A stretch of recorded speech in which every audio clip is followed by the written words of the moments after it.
US President Donald Trump has warned of possible tariffs against countries that do not back his push for control over Greenland as a bipartisan group of US lawmakers visited Denmark to express support for Copenhagen and its autonomous Arctic territory.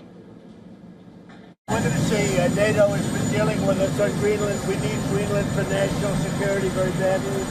If we don't have it, we have a big hole in national security, especially when it comes to what we're doing in terms of the Golden Dome and all of the other things.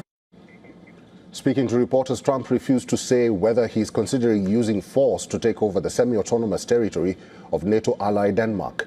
But he continued to insist that the United States has a national security interest in acquiring the island. Are you saying that? Would you do that? No, you're saying that. I didn't say it. No, you're telling me that that's what I'm going to do. You don't know what I'm going to do. So what are the options? Your network doesn't know either. I wouldn't be telling you what I'm willing to do, certainly. I'm not going to give up options, but it's very important. Greenland's very important for the national security. Meanwhile, a bipartisan U.S. congressional delegation arrived in Copenhagen for a two-day visit aimed at easing tensions. The lawmakers met Denmark's Prime Minister as well as Danish and Greenlandic officials. Delegation leader Senator Chris Coons thanked Danish authorities for their engagement, while Republican Senator Lisa Murkowski said most Americans do not support acquiring Greenland. As diplomatic talks continued, military personnel, including German soldiers, were seen arriving in Greenland's capital, Nuuk, as part of a NATO-backed exercise requested by Denmark.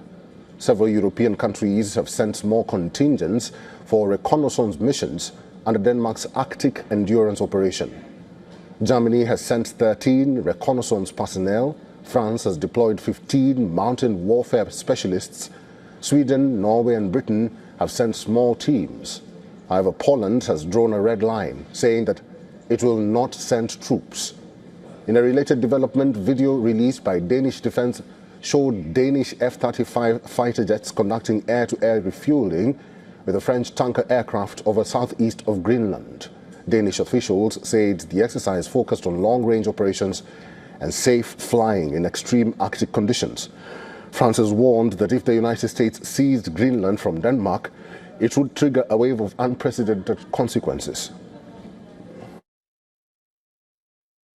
Un point ensuite sur le Groenland. I would now like to address the situation in Greenland, and these are the words of the French president. We do not underestimate the statements concerning Greenland. If the sovereignty of a European ally were affected, the cascading consequences would be unprecedented. France is closely monitoring the situation and will act in full solidarity with Denmark and its sovereignty. En action en pleine solidarité avec le Danemark et sa souveraineté. Anderson noted that while no Russian or Chinese combat ships have been seen near Greenland recently, cooperation between Moscow and Beijing in the Arctic has increased. He said this growing partnership represents a new normal and is a shared concern among NATO members, including the US and Canada.